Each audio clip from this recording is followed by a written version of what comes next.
Blog Talk Radio.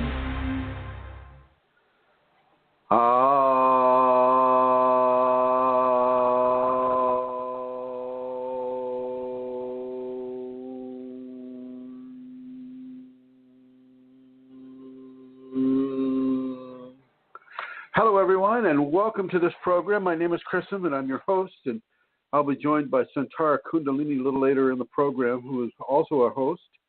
And I'd like to welcome everybody to this program, which is all about your Kundalini awakening experiences. I was given, well, first of all, I have to say that Inara is clearly responsible for my being on time today. Inara, the German Shepherd, who's about maybe 3 feet away from me right now. I started to doze off a little bit here, and 6 minutes before the program is to start, she comes up and gives me a little nuzzle with her nose, and just to wake me up, and it was so cool, so nice of her. So thank you, my dear. Thank you. You get the kudos. So I've been given to talk today about a couple of things, a few things. And one of the things that I want to talk about is the addiction that we have that has been given to us through the medical community for selected serotonin reuptake inhibitors.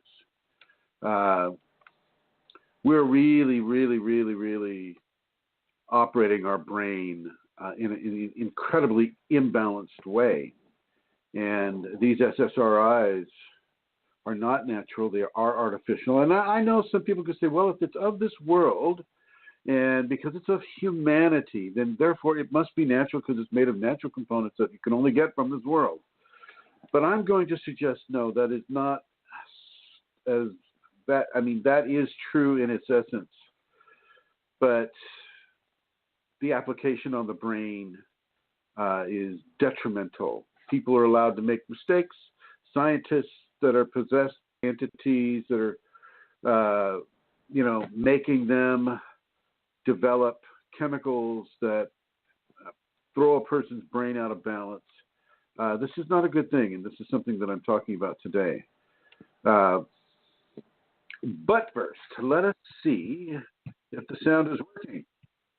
And so I asked the folks in the chat room here if they can hear the sound. And, it's best for me not to just talk to the air, although I'm sure the air might appreciate it. So I'm looking here for Emma. Maybe you can let me know if the sound is coming through, or Iman, or all is okay here. Oh, okay, thank you, Emma. Very good. Okay, coming back into this program. So Kundalini tells me that just like ayahuasca, which is the jungle tea made from a Liliana vine called Benestropsis capi, mixed with chacruna, which is a shrub with a special quality in its leaves. It's called Psychotria viridis. These two plants mixed together form what is commonly understood as ayahuasca. Ayahuasca has a very, very strong Kundalini potential within it. For most people, it's going to be a temporary quality of Kundalini instruction for a person. Having them look at their addictions, when I say addictions, I'm not just talking about heroin. I'm talking about sex addiction. I'm talking about alcoholism. I'm talking about cigarettes. I'm talking about heroin. I'm talking about, all of these.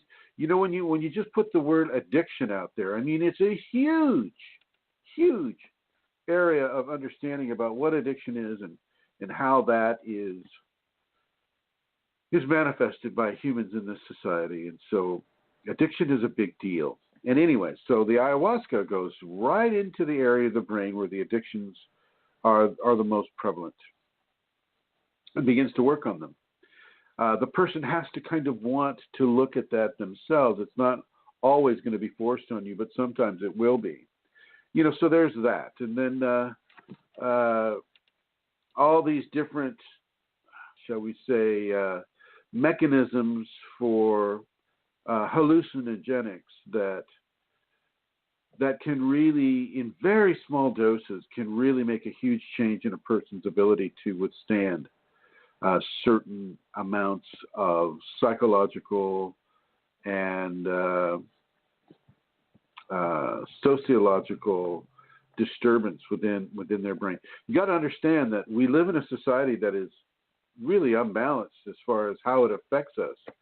The long waves, the short waves, the radio waves, the television waves, all of these waves that are blasting through our brains all the time. Now, the cell phone waves and the cell towers and the stuff that our government doesn't tell us, these waves that come through, it's not healthy for the brain. And the brain has to, put up certain levels of resistance to it, which can further throw a person off. And then, oh my gosh, let's add Kundalini to it, which is just going to totally change your brain, change the way it interprets data, changing the way, the structure of the brain itself, having the bony surfaces of the skull realign themselves, physical realignment, cranial plate migration is another term for that. It's really, really, really a very, very intense period of transformation lasting years. And because the MDs don't understand this, the scientists do not understand this, it does not equate to a reality for them because they're not experiencing it themselves, and they can't weigh it, and they can't measure it, and they can't replicate it at their own desire. Well, therefore, they have a hard time believing that it exists. And yet it does. I have it. Santara has it. Rosemary, David, you name it.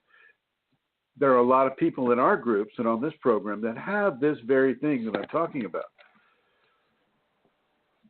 If you're taking pills right now, Prozac-based pills or some other variation of that, I'm going to suggest you look into what the latest research is pointing at, and it's pointing straight at the natural community, the community of plants, the community of herbs, and I'm not talking about marijuana. Marijuana, people are going to find out that marijuana used in the dosages that they're using is going to have some fairly strong detrimental effects. Used in very small portions, it's fine, it's great, and it can actually help with the Kundalini, but in the dosages and the amount of THC being ingested through smoking or eating, far too much. Far, far, far too much. This is the same thing that has happened with lithium. Lithium for mental stability. Instead of using it in very small doses and very similar to the video I made in Ireland at the Crazy Man's Well. I think that's what it's called, the Crazy Man's Well, which when they took this spring and they took water from the spring and they went out and measured what chemicals were in the water, and one of the prevalent chemicals was lithium. And in small amounts, it's not like a stream of lithium, which is what an MD would begin to insert into a person's body. Science succumbed to the idea that more is better. Well, if you've got, great results at 60% lithium, well, let's just go 160. Yeah, baby. More is better. More is better. Mo. Show me the mo. Well, it's like, they don't have an understanding of balance. They really, kind of factor not all of their, but most of their hypotheses on the more aspect. Well, let's just increase it some more. That'll help.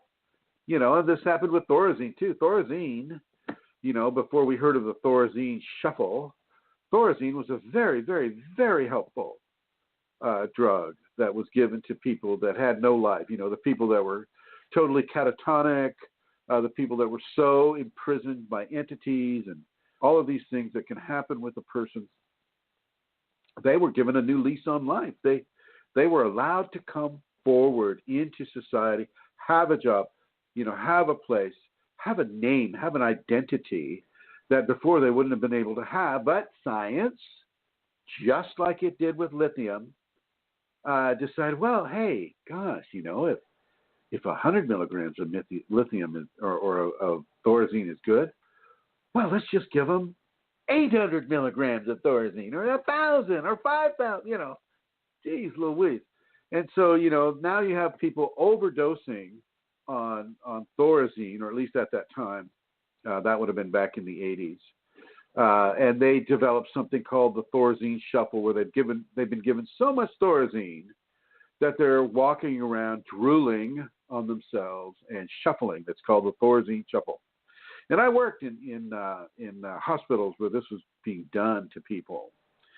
And it's a crime. It's a shame, really, that science has fallen victim to its own greed on having verifiable development. And they go far too much into the spectrum of overdosing people rather than giving people a very, very small amount. And very, very small amounts really is what the body is calling for. And the Kundalini allowed me to come into the information last night, actually, that very, very small doses of hallucinogens can be very, very, very helpful to people going through Kundalini psychosis, the dark night of the soul, the experience of entities. I'm just kind of getting communicated with right now.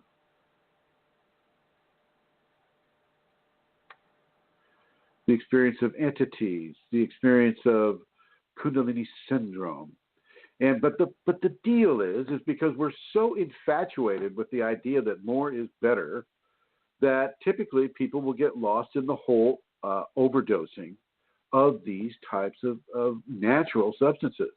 Everything from Baker's High, which is what LSD, is a mold on rye bread, to psilocybin coming from the psilocybic mushrooms, Amanita muscaria.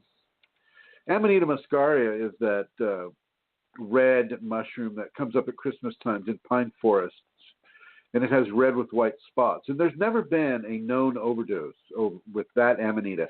Every other Amanita species, absolutely don't touch it. But Amanita muscaria, well, that's a different deal. I mean, for thousands and thousands and thousands of years, humans have been ingesting that particular mushroom for its amazing levels of psychotherapeutic assistance that it can give you. And in today's world, where we have, various forms of schizophrenia and various forms of bipolar diseases and the different diseases where a person is obsessed, obsessive compulsive disorders and things of that nature. And just like when I said addiction, these things that I mentioned, that like schizophrenia, this is all about entities attacking a person. Bipolarism is all about the extreme levels of high and low that a person can experience, so much so that it can kill them. And the same with the levels of obsessive compulsive, issues that a person can develop. I don't call that a disorder, by the way. I just call that a lack of recognition of Kundalini awakening symptoms. And that goes across the board with the bipolarism, with the schizophrenia, with the obsessive compulsive disorders and things of that nature. Kundalini syndrome, same thing. And in these cases, these psych wards, these mental prisons that people are put into or put themselves into, that they are still operating under the lack of understanding of what the appropriate dosages are for people having these types of symptoms. And they're not really looking for cures. They're just looking for stabilization. They don't, if everybody started getting cured from these things, think how many people would lose their jobs in mental institutions. Think of how many MDs and their great flowery, thesis for their for their medical doctors, and then, oh yes, and naproxen has this quality, and Depakote has that quality, and yes, I'm so smart and I'm so egotistical, and we can measure that, and so on and so forth. And what they're really not paying any attention to is the natural world, the world of the Shakti Kundalini, that which we are all a part of. Instead, they're going with the manipulated ego of themselves and of those people who have had their egos manipulated before them. Teachers, their peer review programs, et cetera, and so forth. I think people could do a lot better with a native shaman rather than going to these benefactors of big pharmaceutical. So anyway, so I was told that the person that is engaging in these new experimental, it's just like Kundalini, new experimentalism, with regards to D-lysergic acid or LSD and ayahuasca and psilocybin and MDMA and all of these things, right? It's like, oh, these new things, which are actually ancient, far older than Prozac, far older than, selected serotonin reuptake inhibitors, older than medicine itself. And they have the audacity to say, well, we have these new experimental processes where we're taking very, very, very small doses of D-lysergic acid and showing some very, very, very beautiful signs of recovery from PTSD and some of these other things that, the SSRIs just basically put on hold. Or they trap the person inside themselves, and so they're still experiencing it, but they're not showing it outwardly. So Kundalini is coaching people to look at the natural world once again. Okay? Instead of going with better living through man-made chemistry, she's talking about better living through coming into the natural environment, coming into your Kundalini, coming into the same consciousness that has given me this information, coming into it yourself. Okay, coming into it yourself. It's really important for people to understand that, by a virtue of nature, Shakti Kundalini has given us everything we need, standing naked in the jungle, as long as you're not, getting eaten by a tiger, to recover from a lot of these man-made symptoms like PTSD.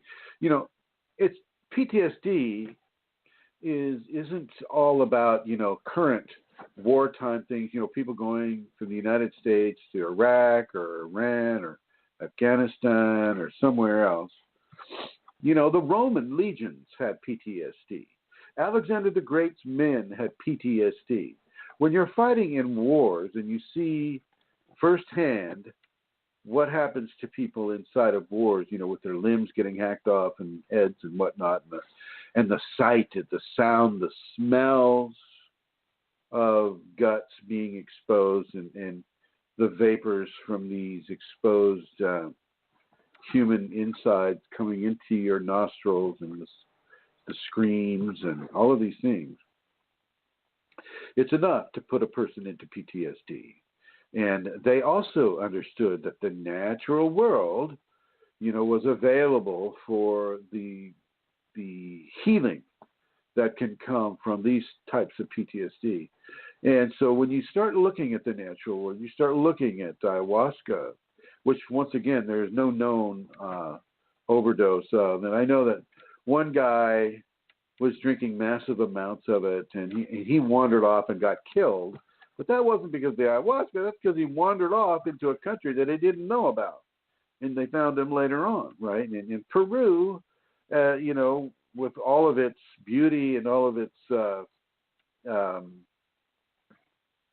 interest, is still a fairly dangerous place to wander around in.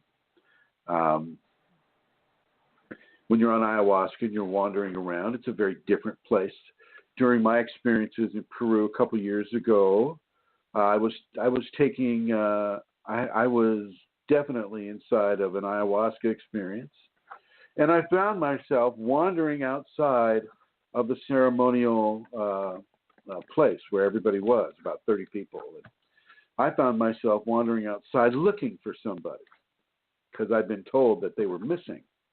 And there was a river right next to the place, and I wanted to make sure the person hadn't drowned or wasn't, like, inside the river. And so I was on the what they call the Pachamama, the ayahuasca, the vine of life, and it, the outside environment takes on a very different quality when you're that way outside. To be honest with you, I kind of enjoyed it. But I knew that I had to find that person. So I had a very different, I had a very strong goal in mind, what I was doing at that time. And I never could find him, but I did come back into the temple and continued with the ayahuasca experience. But I can imagine, somebody drinking maybe 10 or 100 times what I had been drinking and then going out and, oh boy, that would be a very, very, very dangerous situation. Inside of those types of experiences, the physical reality of the world takes on very, very different meanings and very different visuals, very different ways of deciding, do you walk left? Do you walk right? Can you swim in the soil type of thing? You know what I mean? And so, ayahuasca taken in small doses, like 1 or maybe 2 ounces, within a 6-7 hour period is just fine. And it shows you a lot about yourself and what you need to do. Same with the psilocybin, whatever quantities of psilocybin. Now, with Kundalini, psilocybin, I don't feel is such a good idea. Psilocybin is very powerful. I've seen people get their crown chakra really messed up by their ingestion of psilocybic mushrooms. And I will counsel against that. I will counsel against it. I've taken that myself 5 times, and yes, it gives you a very unique perspective on the world and on the universe, the multiverse. But for Kundalini awakening, especially if you're looking into the divine merge, it can be very, very detrimental. And if you're not prepared to see entities and have them communicate with you, i.e., when you see an entity, it sees you because it knows that you're consciously aware. It's like a red flag goes off. If you're not prepared to have that all the time, 24/7, then it's going to be a very, very huge shock to your system. If you're not used to seeing the demons or the angels floating around in real time, if you're not used to seeing negativity as a form or positivity as a form, basically what I'm saying is if you're not ready to have a complete wipeout of your current assumptions of what reality is, do not take psilocybin and then search for Kundalini. Do not do that. Okay. More, as the scientists need to learn, more is not better all the time within Kundalini. And I was asked a question. It was a statement. It says, let's see if I can find it here. It's over here. It's this one here. It's just a gentleman, a nice gentleman from India. He's saying this. He's saying, great master, and I guess he's assuming that would be me. Master, you have opened all secrets of Kundalini and experiences. Your answers, explanations are very, very true, clear, and path to those who are experiencing Kundalini awakening. And I have to say, along the lines of more is not better. I haven't come anywhere close to opening all secrets of Kundalini. There are things that I want to say that I just cannot say to people because it's just too far out, too far outside of their idea of reality, too far outside of the egotism that is currently controlling their life. And, those are just the facts. Those are just the facts, ma'am. There are lessons and secrets within the Kundalini that I am not allowed to state until I'm in the presence of those who can actually have them. And it's very important for people to be able to have them. I've had the experiences where I have students come over, and this would have been in the early, 2009, 10, 11. I've had people come over to this a converted house that we turned into an ashram. And, I would try to give them extreme teachings, and there was no place for them to get a handle on it. I could tell them these truths till the cows came home, and they'd nod their head and they'd agree and they'd make these commitments that there was no way they could go through with these commitments because the power behind the information is just too strong. It's so strong that it's like a person just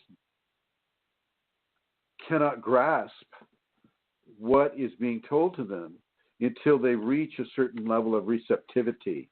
And on any of my groups, there are very, very, very few people. All said and told, probably about maybe 27,000 people have the opportunity to read the material that's being given to them from my Shakti. And very, very, very few, I could count them on two hands. People are prepared to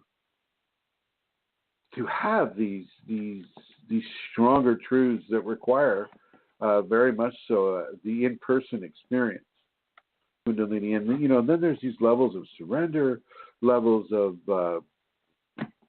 giving yourself, levels of taking out of your life societally imposed restrictions on this or that. And geez, I've had people literally screaming in the meadows. When you're out in the wilderness, they're screaming in the meadows because the energy is so strong, it's so powerful that it just is overwhelming, and you can feel lost pretty quick when you're coming to these levels of Kundalini infusion. It can be very, very devastating to the reality and the psychology of an individual. And so, no, I haven't given all these secrets to everybody. I have given some of the basic things, and it's mostly wrapped up around personal responsibilities and surrender and things like that. Things that the safeties discuss, things that the noble behaviors kind of begin to actualize within it. So this is where, if I had been a scientist, well, then I would just be, I'd strap somebody on a gurney. I'd pull their eyes wide open with those little wide open torture devices, that keep the eyes open, they can't blink. And I would force all aspects of Kundalini, every particle of Kundalini energy into them and say, okay, have a great day. Following the medical model. But no, we don't do that. We understand that there's a time for everything. There's a time for Kundalini activation, which puts a person through a level of extreme levels of redefining of who they are, how they are, why they are, what they are. And through that redefinition, it puts them into a refinement area of self-correction, constant self-correction, which brings us, to the heavenly merge, where the person, after a certain amount of time, different for each individual, comes into the heavenly merge, the divine merge, where you become at one with all creation, all divinity, all physical, mental, audible creation, everything at the same time. Although you won't retain memory of all of that, but you'll retain memory of the feeling of it. And then, you've been branded by the Spirit, I believe, as Elle Colley, an early writer about the Kundalini on the web, she called it branded by the Spirit. And so you'll have that tattoo. I like that. Branded by the Spirit. Just a second. I'm just not going to, inflict this on you.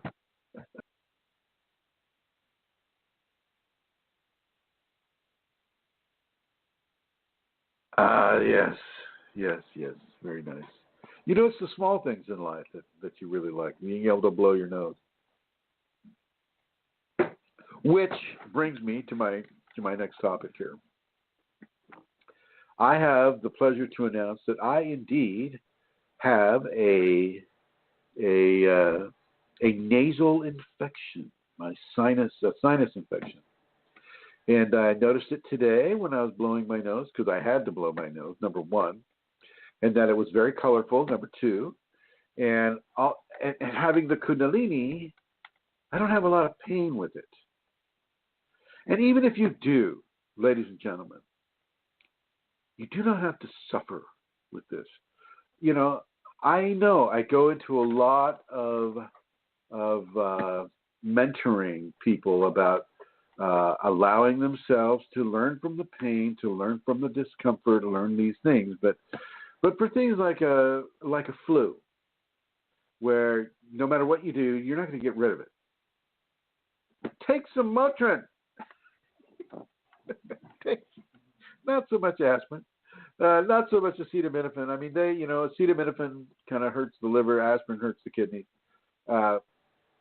Motrin seems to be one of the better things. And just, take some Benadryl, take some antihistamine. These things are okay. The Kundalini can modulate through these things. So I'm not counseling people to live their life naked without any kind of help from professional pharmaceutical quality types of components. I am saying that for the real big deals, Kundalini syndrome, like schizophrenia, like bipolarism, like obsessive compulsive disorder, like dark night of the soul. I'm talking about those areas that you need to learn from. I mean, you can learn from a flu. I'm learning from whatever this is, that the Kundalini can pretty much handle it pretty well. What she's doing, she's letting it drain off. She's letting it do what it needs to do, and it's not bothering me. I'm not able to not do the show. Oh, my God, ladies and gentlemen, I've got this really bad sinus infection. I've got to, hang on a second. I used to do that all the time. I can't do my show. Right, sure, right. It's not happening. And besides, Inara wouldn't allow it to not happen. She'd come on and she'd wake me up from doing whatever I'm doing and say, hey, time to do the show. Time to do the show. So you can take your Motrin. You can take aspirin, I guess. You can take any acetaminophen if you need to. Don't live on it, though. Don't take it every day. Certainly don't take Motrin every day. Man, that'll screw up your testicles, too. So don't take Motrin all the time. Couple of days, 1, 2, 3 days, maybe fine. But outside of that, don't do it. And then let's get into the opiates here. Don't develop an addiction to opiates. Now, the marijuana, uses opiate-like receptors in the brain. And so once again, I'm going to say be very, very solicitous about how much marijuana you take into your system. Frankly, I don't recommend it, except if you can do it like once in a while. But whether people want to admit it or not, it is an addictive. It is psychologically addictive, just like, any of these other drugs are, these pleasure-inducing drugs. It's psychologically addictive, and so you've got to understand that. And so you have to have a strong level within your personality that does not allow you to be so addicted to it. You have to be able to put it down for a year or 2 or 3 or 4. And if there's some sort of weird energy that needs to be released from your system, well, then you smoke the marijuana, and the high that you get at the top of your head is the energy leaving the body. And yes, that can have an energetic purgative effect. But you're not doing it for the lifestyle. You're not doing it for the psychology. You're not doing it to put your emotions on hold, even though I myself have done the emotional thing before. And that did work, actually, I have to say. But you don't want to get addicted to it for that purpose. You need to learn how to balance yourself within difficult experiences. Emotional, traumatizing experiences like a broken heart can kill a person. And so you need to find your balance with that. You need to find your self-nurturing. You need to let the Kundalini in to help you do that. Okay. I'm not so concerned about Motrin or acetaminophen or any of these things. I'm very much in favor, because of the Shakti, what she told me, of very, very small doses of LSD, very, very small doses of MDMA, which is also known as ecstasy. Very small, minute doses that allow for recovery, in this case with MDMA or ecstasy, allows recovery from severe war trauma. You were there in the middle of a war, and you saw people's heads getting blown off. The guy standing right next to you, your best buddy that you've known for a few years, boom, he's got this massive hole in him. His blood has been spattered all over your uniform, blah, blah, blah, right? We can just go on with that. And you come out of that so traumatized, you're in such a daze that you don't have a lot of emotional control, to the point where you're kind of emotionally catatonic. You're imprisoned inside this shell of atrocity. And the MDMA or the ecstasy can really, really help a person out of that type of a scenario. And these things, you only need to take them once, twice, 3 times, maybe. It's like the folks that take the ayahuasca. I'm talking to people taking ayahuasca 115 times. Well, geez Louise, when is enough? 115 times. Anyway, and then it's the same thing with these other things that I'm talking about. These hallucinogens do not need to be used over and over and over and over. They get to the problem, and they help you heal it. That's the idea. It's not to addict someone and to put them on drugs like my mother. My mother's on all these, Jesus, Ambien and, oh my word, all kinds of stuff. Bonanzapril, or I see her take that, and I'm already going dun dun dun dun dun dun dun dun dun dun. You got the Bonanzapril going. Oh, that's great. Okay. Tell little Joe I said hi. And you've got to understand that these things are addictive. These things are addictive. The SSRIs are addictive because they change the chemistry of your brain, and you change the chemistry of your brain. Then if you stop using that which is changing the chemistry of your brain, you start going crazy. Truly addicted. And it's worse in many ways than what they're trying to heal you of. I mean, they're just not really healing you. They're stabilizing you. Anyway, that was the last topic. So we need to look closer to the natural world. And by looking closer at the natural world, we're looking closer at the natural Shakti Kundalini. Shakti is the earth, the sacred divine Mother Earth. The earth is for the most part, what we understand as from a divine gender, it's the mother, it's the sacred mother.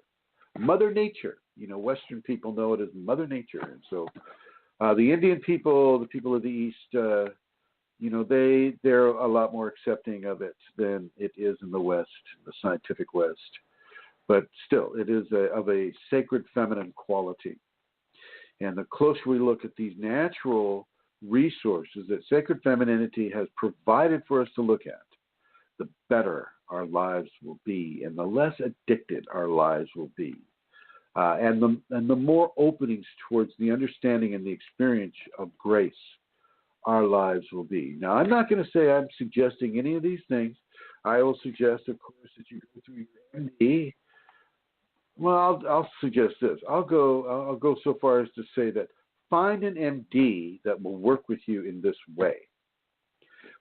Interview them, review them. If they're willing to do it, that's great. Ultra low dosages for any of these things, if you're suffering from any of these types of scenarios. If they won't do it, then don't work with them. They're no longer your physician. Okay, because everything else is going to be, some sort of a pharmaceutical conglomeration of chemicals designed to hide symptoms, not cure them, just hide them, and to addict you to brain corruption, chemical brain corruption. So you got to remember, as we experience the Kundalini, and as I was talking to you earlier about, if you're ready to have your reality change to an extreme degree where you're seeing 24/7 entities, divine visitations, the miraculous happening right in front of your head, these wild animals landing on you, wanting to be with you, wrapping themselves around your legs and feet, getting in your hair. If you're ready to do that, which nobody ever really is, by the way. I can say that with the English language, but nobody is ready for some of the more extreme, prolonged experiences that Kundalini provides a person. Very, very few. Which is why, as I mentioned, the secrets haven't been given out to very many.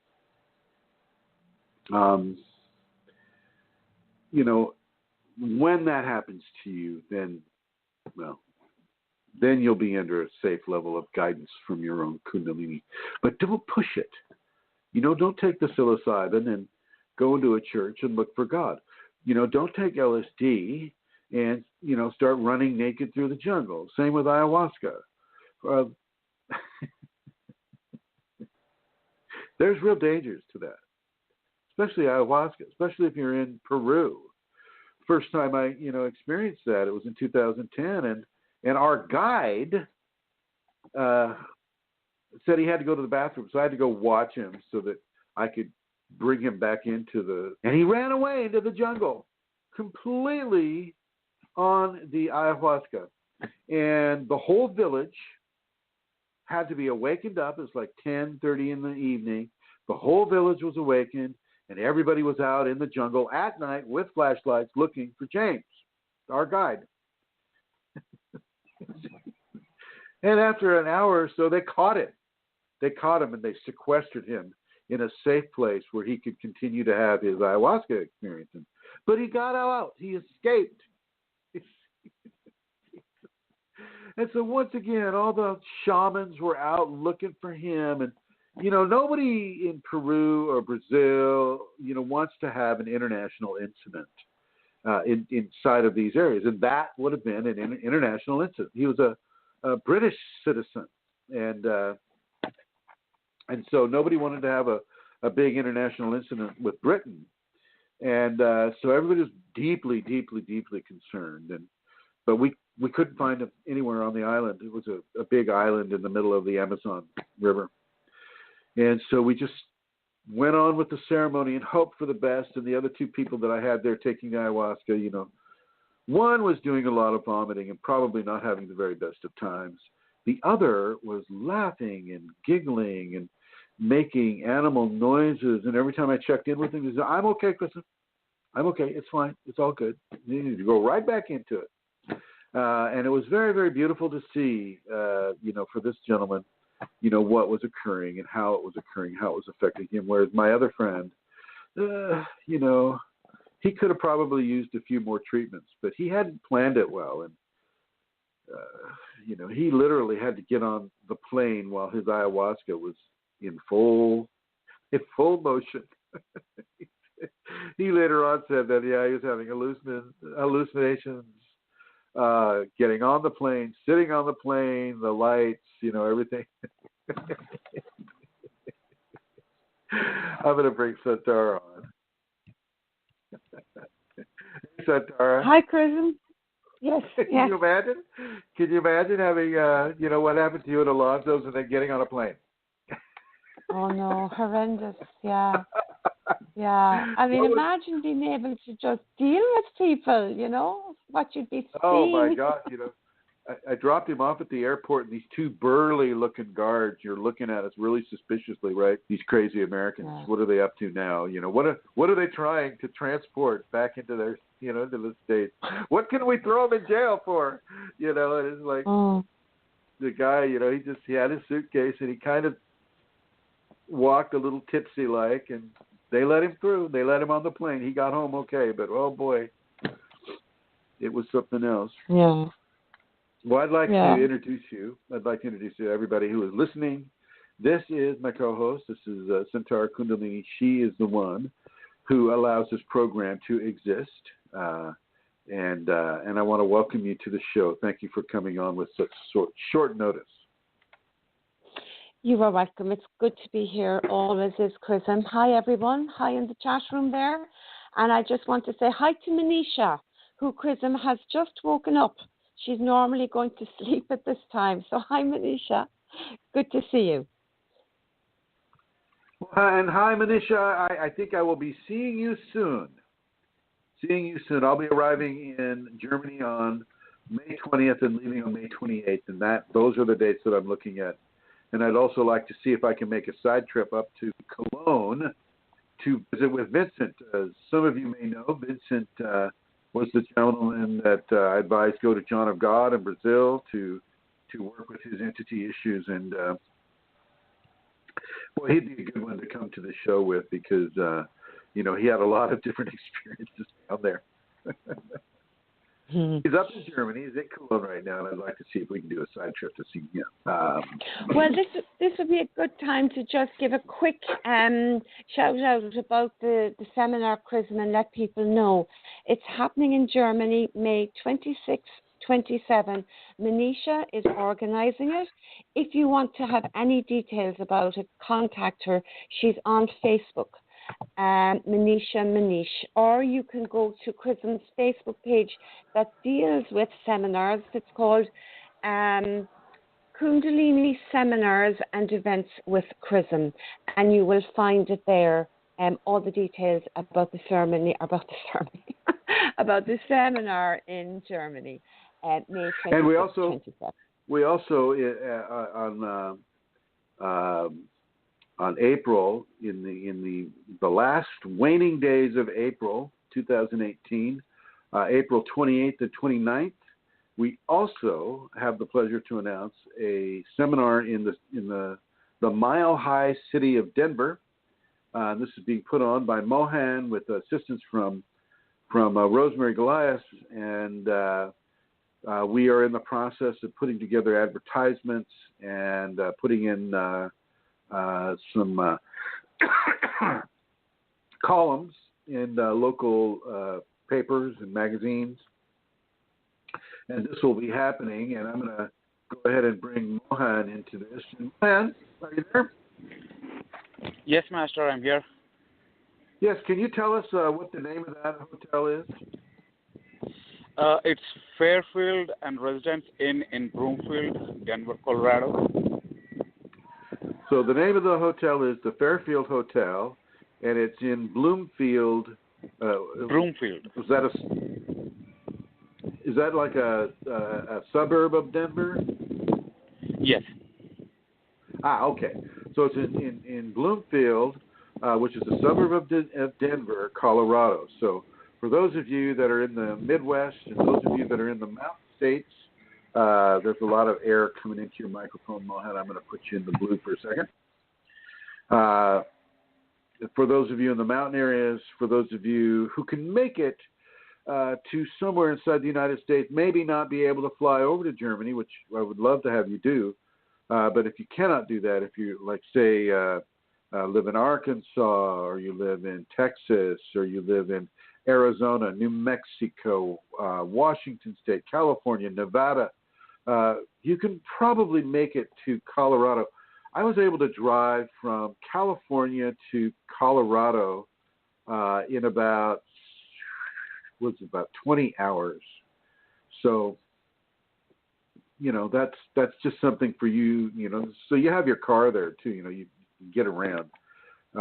So that will be on, get back over here. Yeah, April 28th and 29th of this year, 2018, at that hotel in Bloomfield, which is a suburb of Denver. So everybody, if you can come, then come.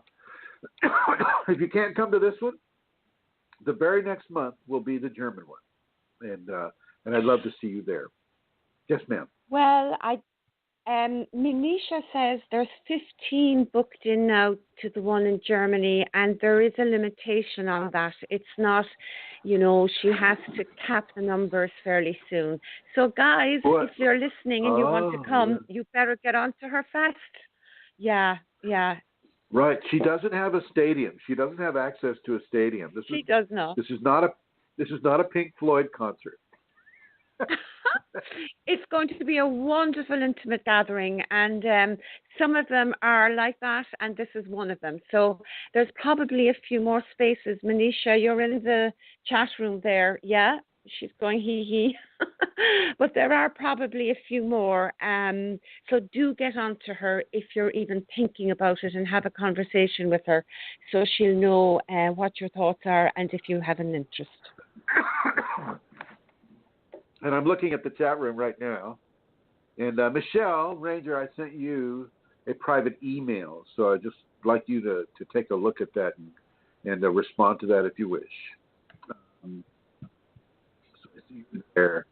And I don't see a lot of questions there. Yeah. Manisha, I just want to thank you very, very much for the amount of effort and the amount of planning and the amount of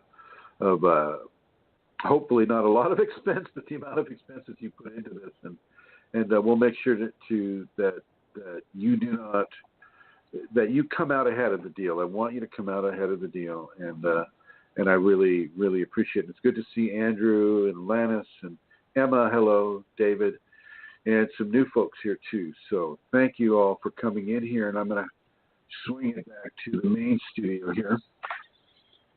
And it looks like Mohan has a question. And so I'm going to go straight on over to Mohan here. And yes, Mr. Mohan. Hi, Master. Hi. Actually, I didn't have a question. It got pressed by mistake. But since you have asked me, I do have a question right now.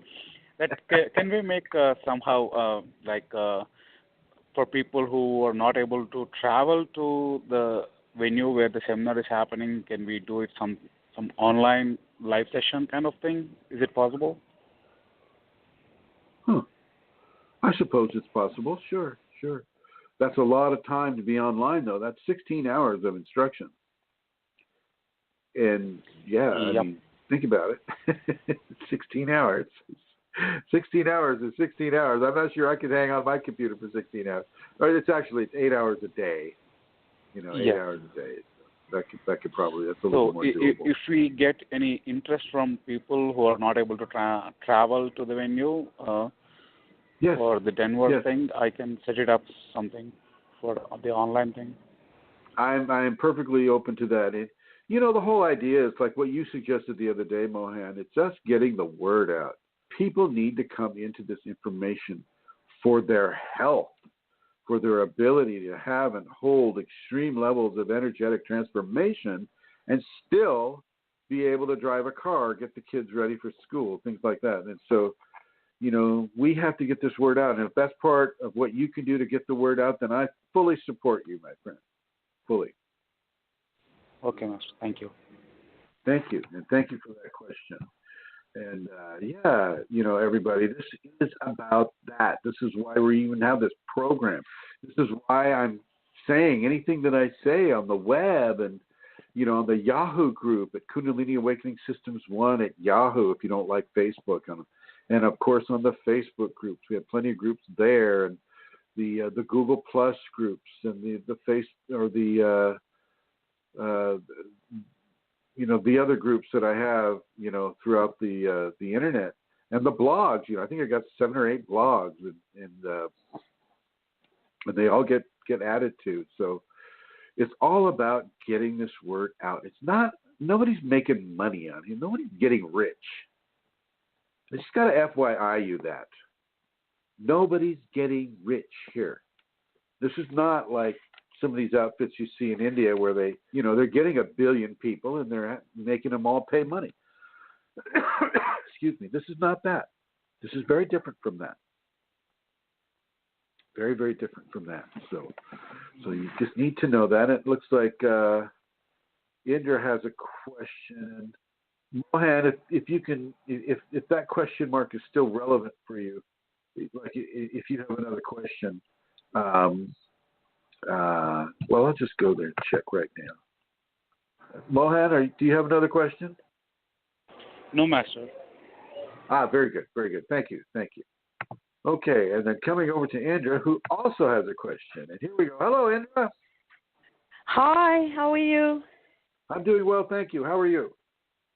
I'm good, thanks. I have a question. I've heard that. Okay, so I actually had a little situation.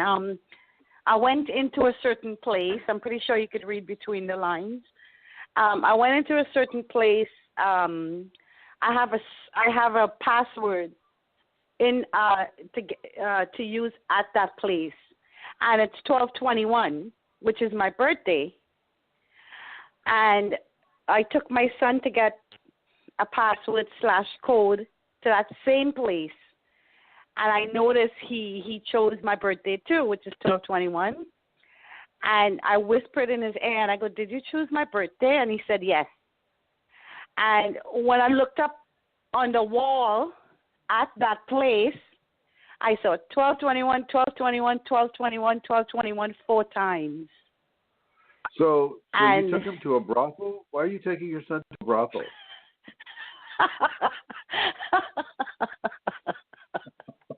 I love that you got it. That's it. Your early training, right? Early training. Yeah.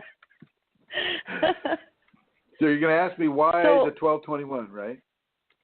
Yeah, that's my password. Then I noticed he had to get one. He chose that, and it wasn't planned. And when I looked up on the wall, I saw 12/21 4 times. Not the bathroom wall, right? Not the bathroom wall. No. Okay. Well, 12/21 is the winter solstice. Yes. So,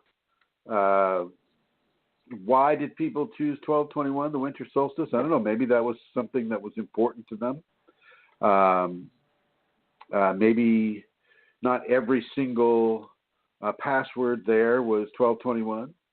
So, some people like it. Some people, it's not as meaningful to them. No, but see, that's my password. My son chose that password. It wasn't other people. But on the wall there was a certain 12/21. Yeah, 4 times. Right? Yeah, but it was a calculation. There was a calculation for a certain thing, and it was right on the wall. But it was there 4 times, big. Well, I have and to bold. have you tell me exactly, and for the benefit of the listeners who can't read between the lines, where were you taking him and why? At the bank. Yes. And why were you at the bank? At the bank. He needed to get a bank card. And see, I at the bank. Well, that's kind of close to a brothel, I think. So yeah.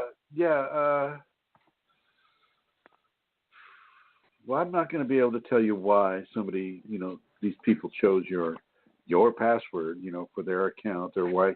I can kind of tell you why your son did, because you're his mom and he knows when your birthday is, and a lot of people use their family member's birthday as a password. It's not an uncommon thing. Right. So, okay. So you don't think it's significant at all? Not really. No. I'm just, okay, I just want to know because I don't usually pay attention to things like that, but it got my attention, right? So. Well, I totally understand that, absolutely. But no, I don't see a significant sign of, of anything out of the ordinary. I think a lot of people I've used my mother's birthday before for passwords. Right. What's the significance of that date? Once you told me it's a Kundalini. Oh, within the Kundalini, right. Well, it's the solstice. It's the winter solstice. It's the beginning from the Julian calendar. It's the beginning of the winter season. It's the winter solstice, the apex of it. Winter, I think, officially starts sometime in November, and then with the solstice, you actually have that seminal event. And that is especially significant for him because of you. Yes. Okay.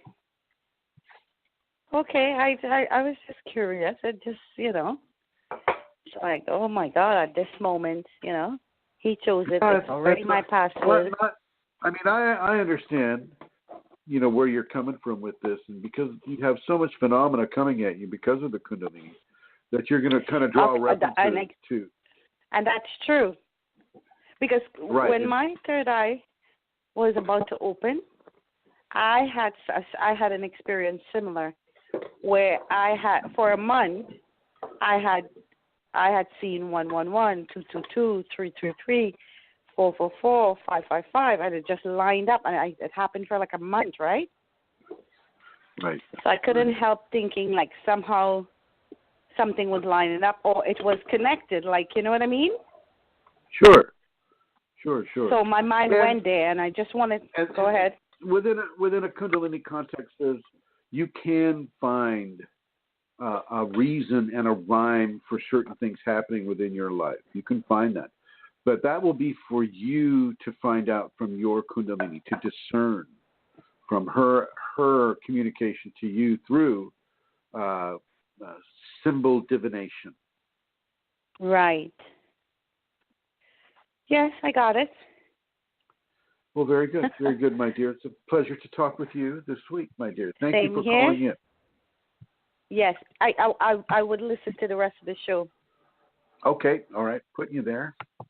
And I just want to remind anybody that just as Indra did right now, and just as Mohan did, if you want to call in and ask a question, those of you on Facebook right now who are listening to it, the phone number is area code 347 United States, area code 347-934-0026, 347-934-0026, and be happy to take your call. And I see Santara is on. You go, girl. I'm only on in preparation, Chrism, for in case you wanted questions or something. I don't really have anything to say. I do want the questions. I'm over here on the chat group, and I just want to echo what you said to Manisha about being grateful for her organizing and providing this opportunity for people to meet and to meet Kundalini people. And I don't know what the Brussels thing is either. I don't know that we mentioned Brussels at all. But okay, Brussels. So let's see. Since there's no questions currently coming through, why don't we start with your questions, Santara? Okay, Chrism. So I'd like to ask you a question that isn't on the groups, and it's about organ donation. You've spoken before about blood donations, and if memory serves, you've said, keep your blood. So how would you feel, or what's your thinking about donating organs at death, you know, the organs of a Kundalini person. So what you're suggesting is donating organs at death as opposed to donating them while you're alive, right? Well, you can actually donate a kidney or that, can't you? But I'm specifically talking that would be really the organic about free-range donation. It would. Okay. It would be a super special kidney. But I suppose I'm asking you, it's not just because of the organs themselves, but also, you know, how the organs are harvested, if that's the correct word, I'm not sure, around death. And that aspect as well. I'd like to hear your thoughts on that. Well, because the body is suffused with the Kundalini, anybody who gets that organ is going to have the risk of having a Kundalini experience that they cannot understand. I don't care if it's the heart or the eye. I don't care what part of the body. Every aspect of the body is suffused with the Kundalini, and so just like the blood. You run the risk of people having this and going crazy, winding up in a mental home. But with organ donation, I feel there's more divine control on who gets what and why. With blood donations,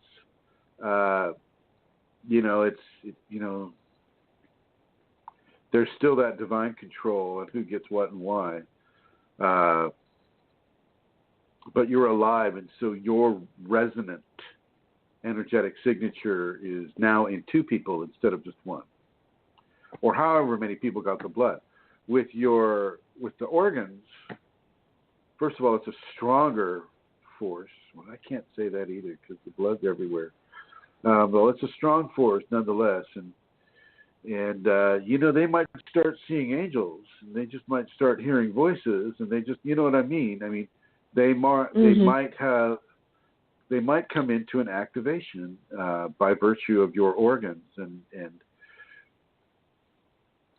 frankly, I don't see that as a bad thing. I see that as the sacred Kundalini picking and choosing who's going to get your organs. That is my hope, anyway. Okay. So you would support that? You would be saying, Kundalini people. Yeah, I would have to support that. Okay. Yeah. I mean, as much as the whole organ donation thing at all, I go back and forth with that on my own. So. Yeah, I do too. I suppose that was part of, I wanted to know about the organs themselves and your feeling on it, but also maybe just the whole thing around harvesting them. But I guess that's a different story. It's not so much for the whole harvesting thing is they want the organs so bad. They're not. All of them aren't willing to wait till you're dead. They're thinking, looking at their watch. Well, their brain dead. Let's just go ahead and harvest. The brain can come alive. I'd say, wait till they're cold and stiff. They won't do that. No, organs are no good then, you see. Yeah. Okay, well, maybe we'll leave that because it's just something that I'm considering at the moment, and I'm going backward and forward with it myself, actually. Yeah. Okay, so the next question is, what does the flowing through the body mean? Hot shot all the way from the head, out my toes at midnight, radiating energy from total person, tingling and such. I'm new to this and learning what is it. It's the infusion. That's what the infusion does. And you got to remember that, the infusion excites chakra activity. And as the chakras are excited and they, they're spinning at a greater rotation, the energetics are going to be emitted through the chakras at a greater rate. And so you have chakras in your fingertips and your toe tips, and you have chakras in your eyes and your eyelashes and your tongue and your teeth. These are all chakras, right? Your ears are chakras. The top of your head, and of course the 7 major chakras, but you also got chakras in your lungs, and all the major organs have chakras in them. And so as the Kundalini infuses the body, it really, really amplifies the energetic output of the chakras, and you get that flow. You get the flow. And the fact that it comes to you at certain times of the night means that she's active for you at that time of the night, for you to perhaps take a special interest. You should take the special interest that you have it at all, and to be working towards, your surrender to that force, rather than trying to figure it out or control it or do any of these things. Over. Okay, thank you, Chrism. And there was another question similar, but not quite, so I'm going to read it. I've noticed when sensation or energy travels through certain parts of my back, my spine will hyperarch with the sudden expansion of a coiled spring, or like a cord being plucked as the string suddenly tenses. The energy can shoot up to the top of my head and forehead, and sometimes it stops at the nape of the neck. I'm very sensitive to touch and sound in that area during those times. I was wondering if this could be the result of chi, prana, or if it is Kundalini, and how can you tell the difference between those? Any insights appreciated? Thank you. I think I answered that one, but this is a Kundalini. And Kundalini signatures are different than the prana signatures or the chi signatures. Now, the deal is that, Kundalini has the composition of prana and chi in addition to other energetic components. And so, there is some similarity with chi and prana as it is stimulative to the Kundalini. But what this person's describing is direct kriyas as a result of Kundalini infusion. It's very similar to an orgasm. I mean, a lot of people, when they have an orgasm, they will arch their back and continue to arch in a pulsating movement. I'm sorry, did I just are you okay, Santara? Were you arching? Yeah, I'm so hot. I had to take off my jumper. I was trying to work out the headphones through the top of the jumper and snap. Sorry. I'm sorry, that was just perfect timing, though. Okay. Oh, it's hot. All right. So I've had this happen too, and you can actually incur it. You can make that happen, but maybe later on in that person's agenda. But yeah, that's all Kundalini. That's very much a Kundalini phenomena, and something that they can look forward to. And it'll stop at the nape of the neck. The hammer won't let it through. Sometimes the hammer will let it through. It depends on what quality of energy that she is pushing through the energetic anatomy at that time. She being the Sacred Mother. It's a very, Kundalini is a very, very dynamic energy. And this is the type of thing that people miss when they acclimate or they've moved past these direct phenomenological expressions. And so I would counsel the man to really enjoy it. Yes, this is Kundalini. Yes, it is natural. Yes, it is good. Really surrender to it. Allow it to occur. Be thankful and grateful that it is occurring. Over. Thanks, Chrism. Do you believe, Chris?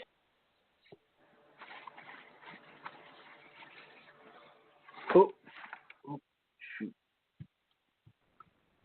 Go ahead. Say again, please. Okay. I went over to the shoulder now. Okay, I've got to find the questions again. Okay, here I am. Chrism, do you believe in practicing the mudras? And if yes, how do you determine which one to practice and when? I consciously don't practice the mudras. The mudras practice me. When she wants me to go into a certain mudra, like Kubera or Gyan or the heart mudra or anything like that, she compels me to do it. For the most part, within the Kundalini, it is the Gyan mudra that is most significant, most important. And when you're inside of the phenomena, like the last question we just were talking about, Inside that phenomena, as you're arching and the back is extremely stimulated, almost like with electricity, you'll find that the thumb and forefinger tip go right together without even trying that, and they're pressed together not gently but hard. This is the mudra that the Kundalini wants the person to go through because it allows that flow to be initiated. It supports that flow. It supports that flow. Thanks, Chrism. Tyra has a question there. Will we go over to her? All right. Coming on over to Miss Tyra Banks. You can say the name. How are you? Hi, Tyra. Good to hear you. Oh, same here. Always a pleasure. So on the same note, I stopped getting all this electric swipes through the night, through the spinal cord. But what I feel now is I am sleeping, but I'm still awake. And in the morning, when I wake up, I feel like I was up all night, but I was still sleeping. Is this, what is this called? I heard a word, the Yoga Nidra. Is this a Yoga Nidra? Yoga Nidra? No. Yeah. No, okay. No. This is part of the phenomena that allows you to be in the two worlds at the same time. Okay. So what I would have you do, as your sleep comes along, and yet you find yourself sleeping but not asleep, to begin to say your Kundalini mantra, if you have one, just there gently, and really just receive the information. During the nighttime is when we get a lot of infusion. We get a lot of information. We'll get some vision activity.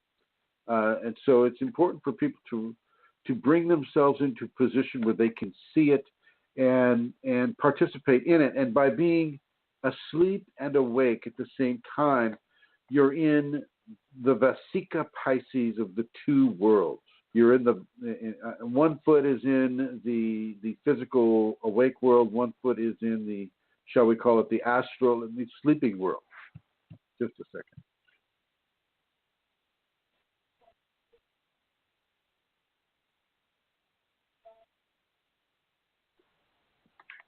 And so it's important for you to really surrender to that. Nothing's wrong with that. Matter of fact, a lot of things are going right with that. So embrace that experience, embrace that phenomena, and allow yourself to be open to what she wants you to know, what she wants to show you. So here's the thing. I didn't want to say it before you said it because you're like putting a pad on the pedestal. But I feel like I work in IT, and I can relate getting downloaded while I'm asleep. So I feel like I'm still awake. I'm still awake. Yeah. Well, that's okay. That's okay. So just maybe tie into what's getting downloaded. But I don't know what's getting downloaded. That's what I'm saying. Maybe ask her to show you what's being downloaded. Oh, ask her. Oh, okay. Remember, she's listening. She's listening to us even now. If you have not been communicating with her, Tyra, it's high time for you to start. Oh. Talk with her like you're talking with me right now. Oh, really? Okay. Oh, okay. Yeah. But with a lot of respect. A lot of respect. Of course. Yes. Yeah. Because I don't see that much dream, or I don't have a dream or some desire or whatever. But I still feel like I was up all night. That's what I feel. No? Yeah. Well, you'll feel that way, but you don't feel tired though, do you? No. But I must say, I have sometimes after I meditate, when I feel like I have severe body pain. When I stay up like this, my body is like soaring. Next day. Well, that's also part of the infusion. During sleep or during the sleep non-sleep phase, energetic transmission is still being held.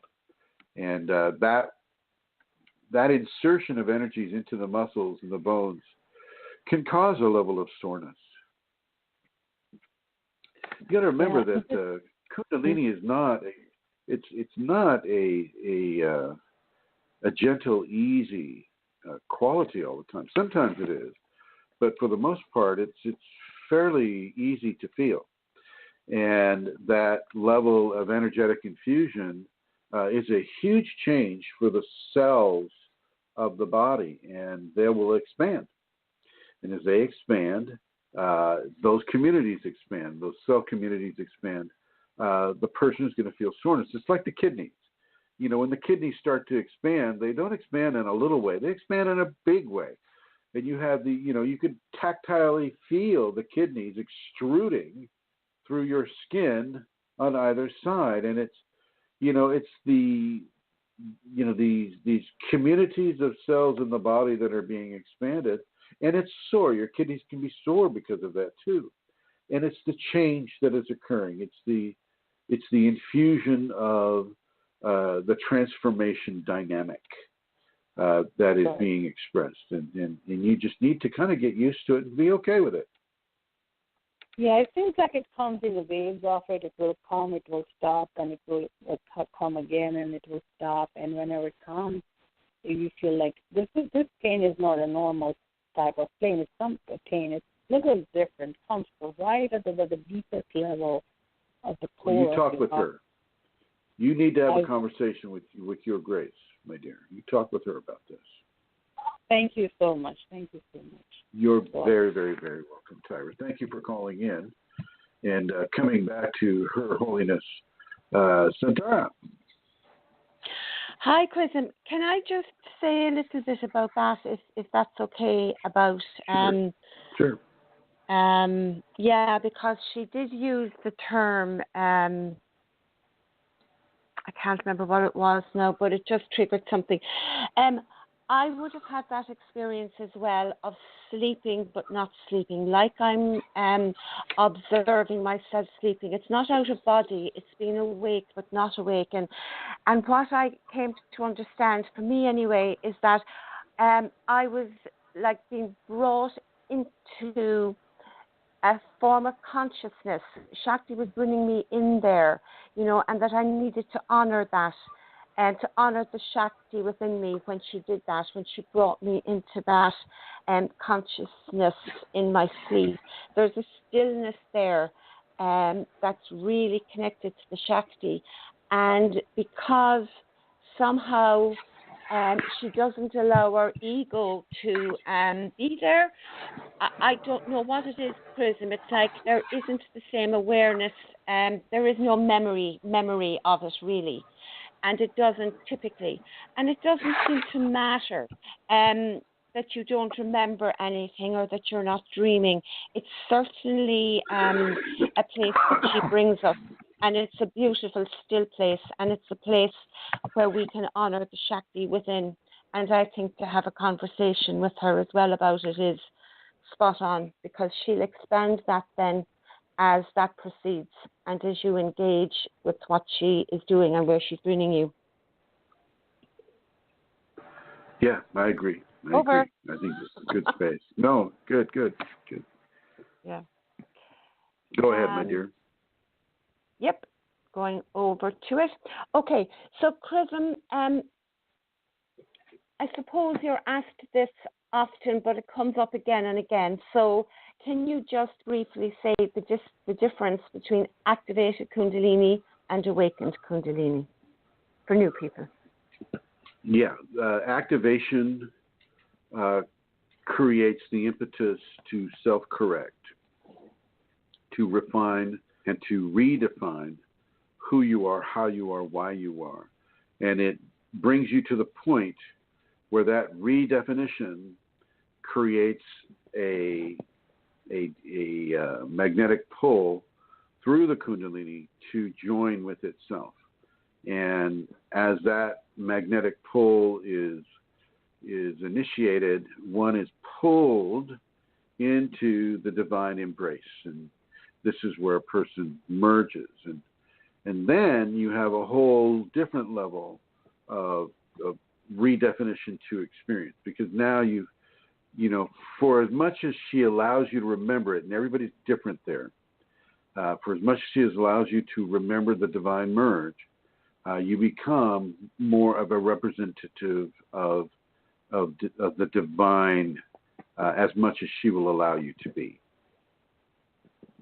Over. Thanks, Chrism. Not really good. And again, there was a question on mudras. You okay? No, hang on. I answered that question really well a while back, and I'm just trying to see if I can find it here. Let's see. Just a second. Just a brief little comment here. Yeah.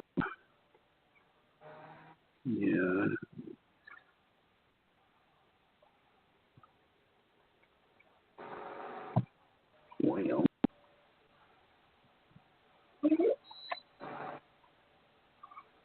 Doesn't look like I'm going to find it in time. So go ahead. Okay, so Hello. your sound has gone a bit there now. Hello, you're back. I'm back. Okay, here we go. Activation is conditioning towards the divine union through its dormant consciousness within us. Awakened is the new equation of existence after Sacred Mother, Sacred Father have birthed their sacred child. There's that one. Not the one I'm looking at, but yeah. Okay. Okay, so there's another question on mudra. It says, will meditation by holding the Kundalini mudra help in Kundalini awakening? Yes. Over. Definitely helps. Okay. Well, What's it does. The this Kundalini is the one. Mudra? It's the Guyane mudra, the forefinger tip and the thumb tip, and the three other fingers spread out. I mean, that is the one she wants, and that is fairly universal. If you've got another mudra coming on, I'd look at entity incursion. Okay, so that the Guyane and the Kundalini mudra are one and the same thing then. Okay, got it. Well, now we have the Tantra people, right? And the Tantra people have their own idea of what a Kundalini mudra is, and it represents the Shiva lingam stuck into the vagina, and so they stick the forefinger into the closed fist, and it's like, having sex with your fingers, I guess. And just a second.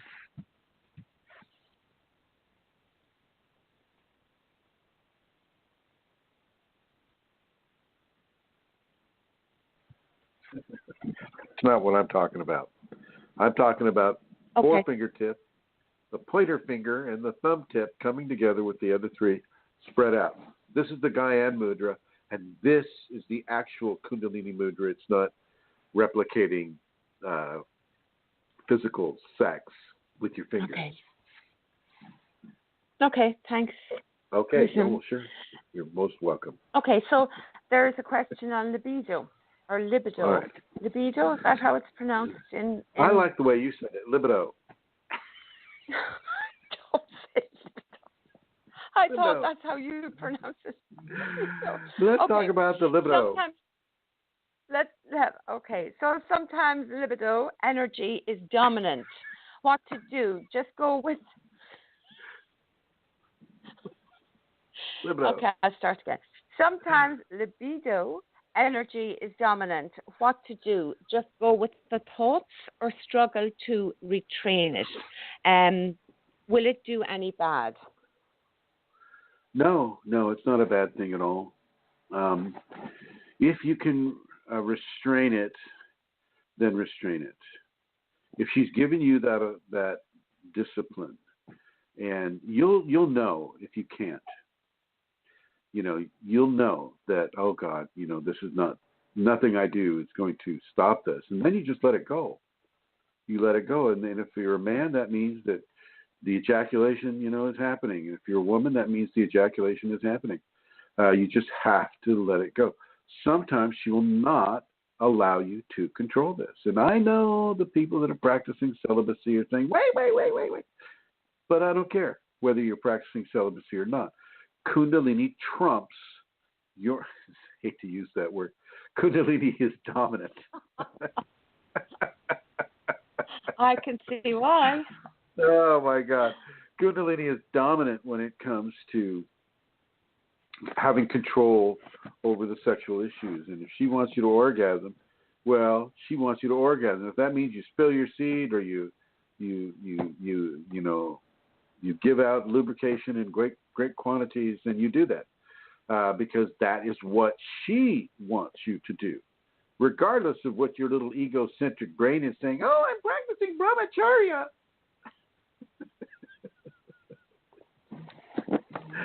So there's that. Whether or not you're doing Montauk Chia's cool draw or, the multi-orgasmic man techniques and all of those. Oh, my God. You have got to suspend your maya or your illusion of authority over your body when the Kundalini is flowing through it. You no longer own yourself.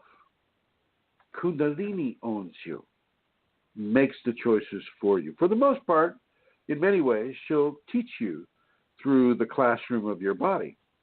But in certain areas, she's not going to allow that to occur. Just a second.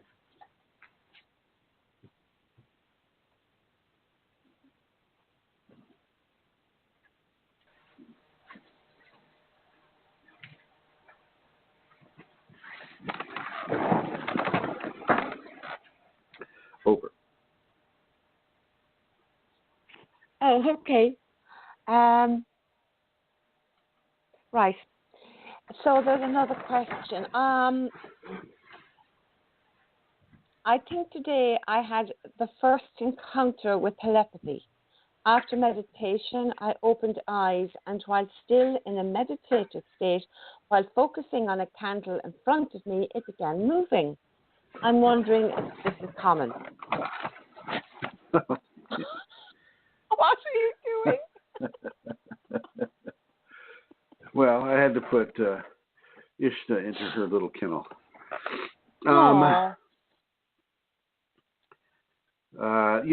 If you're able to put the candle out, that's one thing. But any itinerant breeze in the room can move a flame. Anything. Not to say that your mind can't move the flame too. And not to say that, while you're in meditation, you can't, cause the flame to wobble.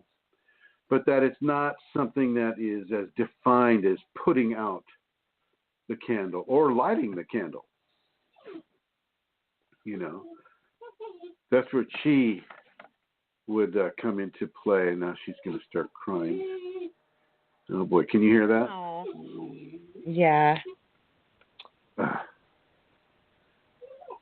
All right, hang on. Okay. It's going to get real loud pretty quick. Well, go ahead. okay, so and that's not really telepathy either, is it, Chrism? I mean, that's a no, that word would be for that. That would be moving objects at will. So Not no. to the key. I just can't think. Yeah. But, also, let's try to take out the obvious before you immediately begin to assign Kundalini phenomena to something. If it's an air current, make sure there are absolutely no air currents anywhere in the room.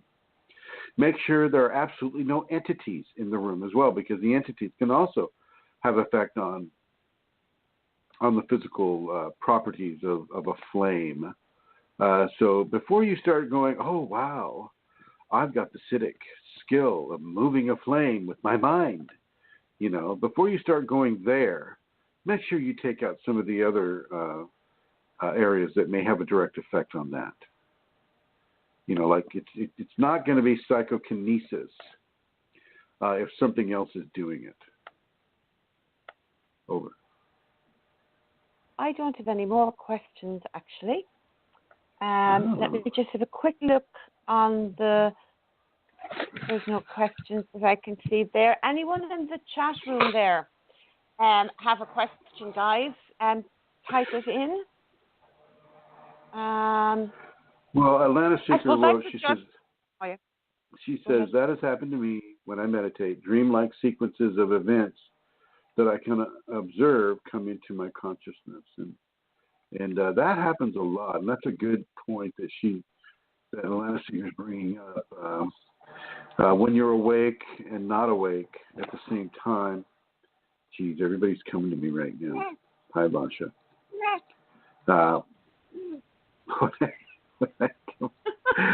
When I'm, asleep but not asleep, that allows you to have phenomena that's based, kind of in the hypnagogic area. And that is also a prelude to the out-of-body experience, too. So I remember, having, the paralysis, the sleep paralysis, right? And your body's asleep, but your mind is awake, okay? And there's all kinds of things that can happen to you while your body's asleep and mind is awake. And one of those things is an out-of-body experience. And you can start to build that when you're in that state. And that may be another thing that Tyra is being kind of guided to experience. Thank you, Atlanta Seeker, for bringing that up. Any further inquiries, Santara?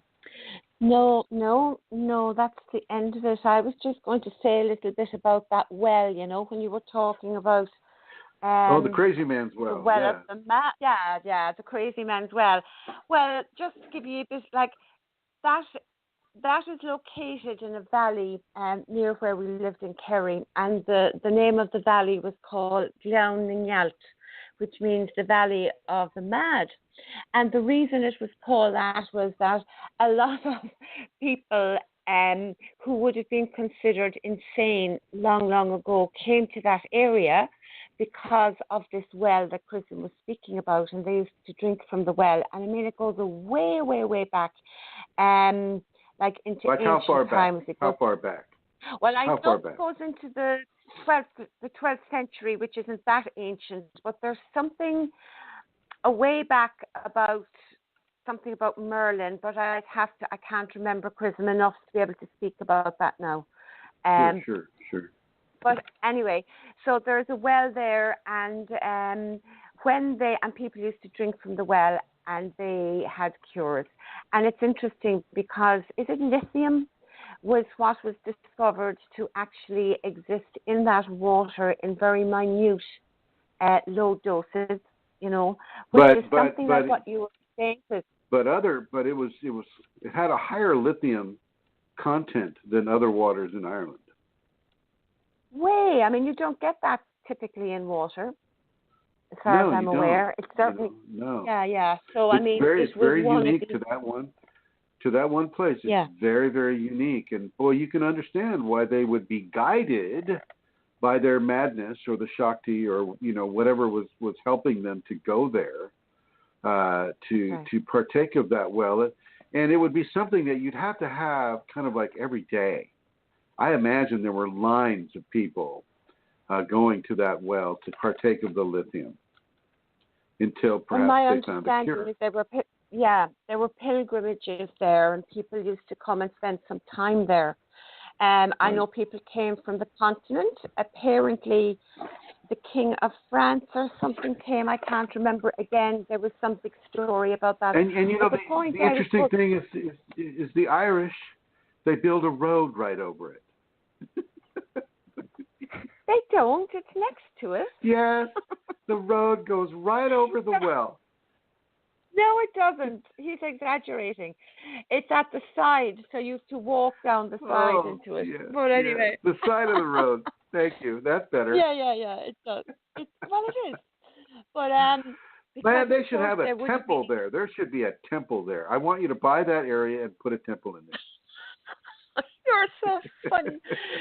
There would have been a natural trail up there, you see, and so then that's why the road ended up there. But I mean, the thing is, what I'm trying to say is that within nature, all over the place, we find that there are these places where cures are presented for us, and there was much more of that long ago, before pharmaceuticals, back in the ancient time when we were connected to the earth. So true.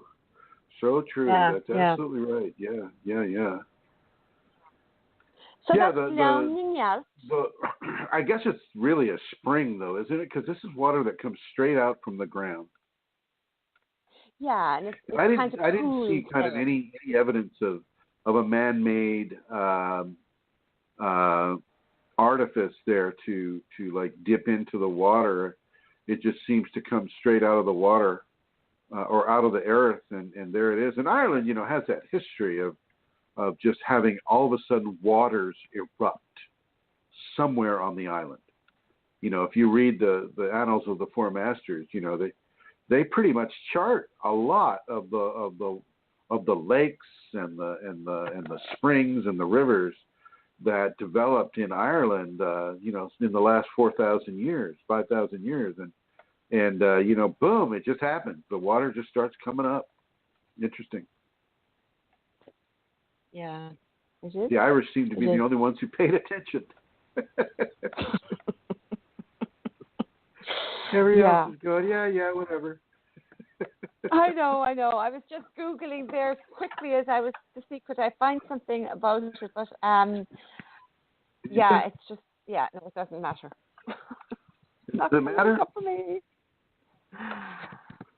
Centuries mental. Yeah, it says it's dating back to the 1584, but I know that it goes back way further than that. And the Turbine and Yalt, yeah. Anyway, so that was just interesting, connecting into what you said about low dosages, low doses.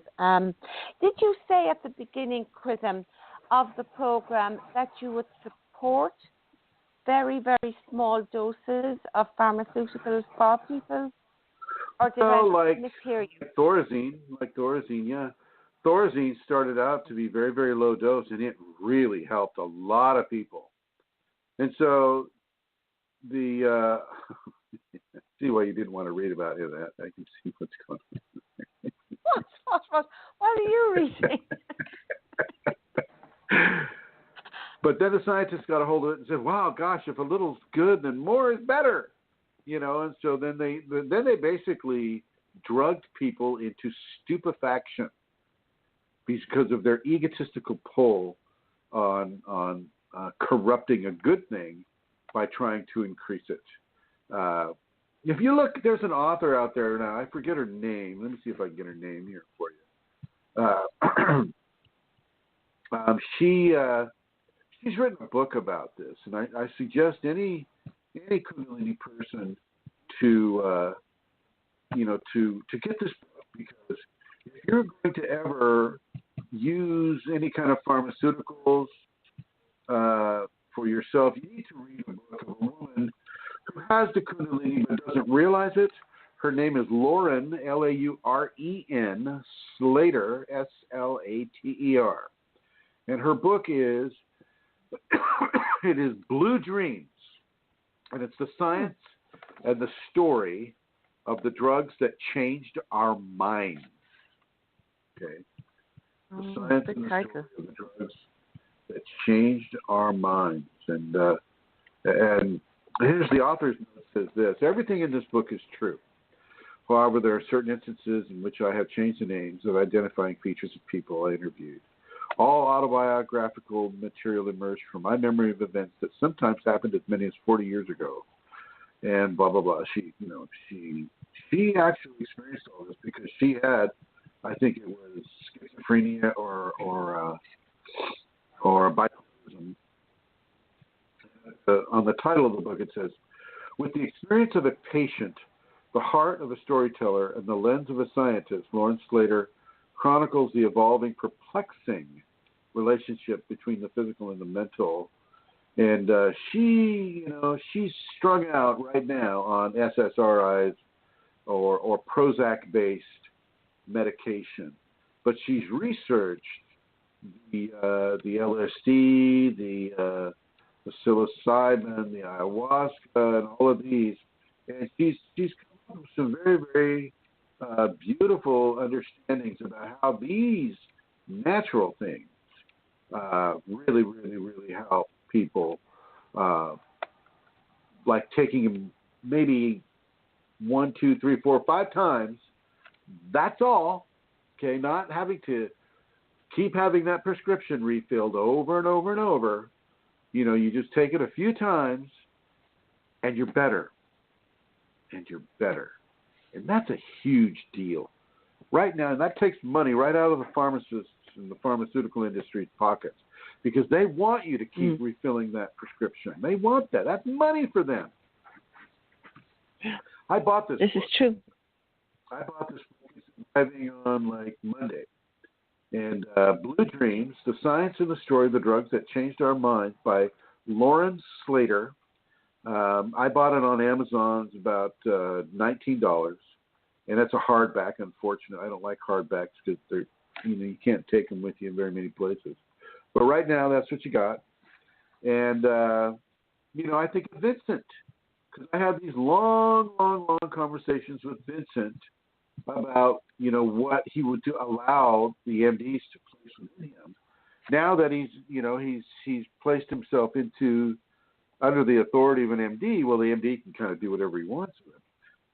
But, Vincent's a smart guy, and he also has the Kundalini, so the Kundalini will play in his favor. And, this would be a very, very good a book for him to read as well. And once again, I would suggest anybody to get this book, Blue Dreams, by Lauren Slater, Slater, and the story of the drugs that changed our minds. And I know she's saying, not just, I had a change of mind today. I mean, they changed the chemical composition of your neurotransmitters, and so I think this would be a very good thing.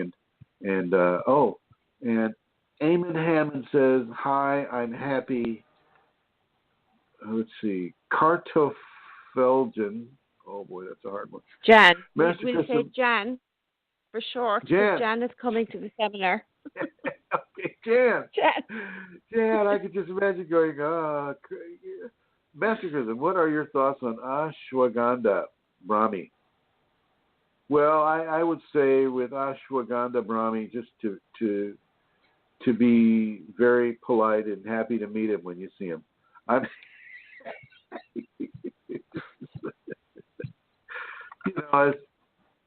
People have to understand that I'm just kidding on that, Jan. I am not an Indian yogi. I'm not in any way, shape, or form even reminiscent of an Indian yogi. I am a person outside of religion, outside of the cultures of the Brahmins, outside of the Indian caste system, outside of the belief system that Hinduism represents. And so I don't really, follow what Ashwagandha Brahmi is talking about. Let me see what he says here. Let's see if I can do that real quick. I find that my Kundalini has given me specific kinds of information that allow what she wants me to say to come through. And typically, I see it. Those are two herbs for the nervous system. And let's see, these are two best friends in the Ayurvedic pharmacy who hold hands on the herbal playground, oh my Lord, as they calm and support your mind. In my recent journey of reclaiming myself from grief, I rediscovered the sweet support of the daily, whatever that is. If it's a natural thing and people aren't abusing it, I'm good with it. When I was trying to get to sleep sometimes before the Kundalini allowed herself to be known by me, I would take skullcap and valerian. But I noticed that after 2 or 3 times with the skull cap and valerian, it didn't matter one way or the other. She wanted me awake, so I would just have to lay there awake, and surprisingly enough, I wouldn't be tired. So I guess ashwagandha and brahmi are fine, Jan. It's from the little I've read of them, it's fine. It's any natural quality. I'm not just saying, as long as it isn't addictive, and as long as it isn't to be abused. You have to be able to get to sleep without a chemical. You got to be able to lay down in your bed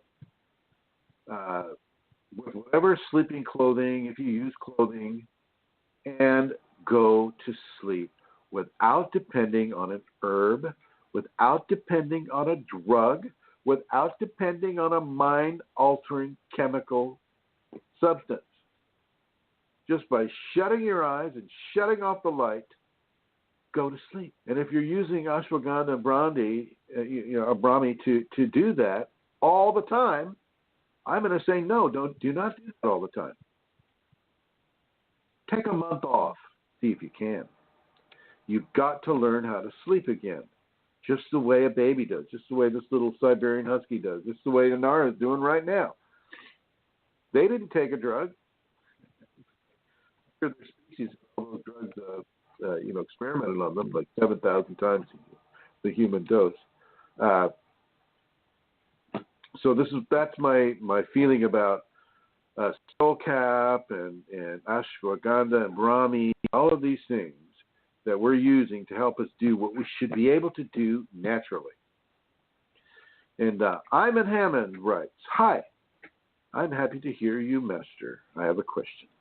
Can one open the third eye without having any spirit's vision or contact, which it would be better for me? Thanks." Jan says, "Thanks a lot. It's not for the sleep. I tend to overthinking in general.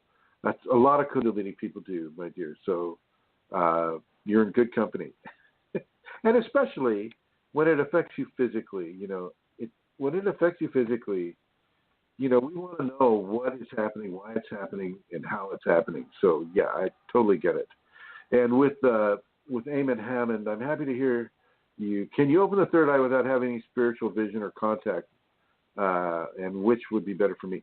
I would not consciously try to open the third eye. Do not open the third eye of your own egotistic desires. The Kundalini will open your third eye when it is time for the third eye to be opened. Do not try to take a drug or an herb or a plant or any kind of a thing to forcibly open the third eye, because I guarantee you will have problems. Anybody who does it will have problems, because you haven't reached a level of refinement for the physical being to be able to deal positively with what it's seeing and what it's experiencing. Refinement has to occur. Redefinition of reality has to occur. Too many people are trying to open their third eye, and those people go straight from third eye opening to mental hospital. Or third eye opening to the crazy man's well in Ireland, and then to mental hospital, and kind of a circle right there, I think. What do you think there, Amelia? Yeah. Well, if you come and visit Terry yeah, go ahead. Yeah, I know. I was going to say we will go to the Crazy Man's Well if people come there later in the year, and try the water. But go on, if the head comes through the wall. When the heads are coming through the walls and looking at you and saying, "Hey, Ammon, how the heck are you?" And freaking you out. Well, then you know that maybe you shouldn't have forced that third eye open. And then I want you to contact Centaura, and she'll be leading tours to the Crazy Man Well at that time, and making lots of money. So there you have it. Yeah, indeed. Any last words, my dear? No, well, yeah, I was, just there when we were talking again about addictions, I was thinking we've been speaking, or you were speaking about substance addictions, but there are so many others, aren't there, Chrism, like behavioral stuff and, technological, techno addictions that we have now. And the whole... Stealing things is an addiction. Guys that pursue women and just want the conquest of the first, having sex with them, and then lose interest. That, is an addiction. People needing to dominate other people. That is an addiction. People that need to have as much money as possible and never spend it. That is an addiction. I mean, our addictions are so huge. It's such a huge topic. And a lot of it is conspired by, entities. Entities, bring this to us.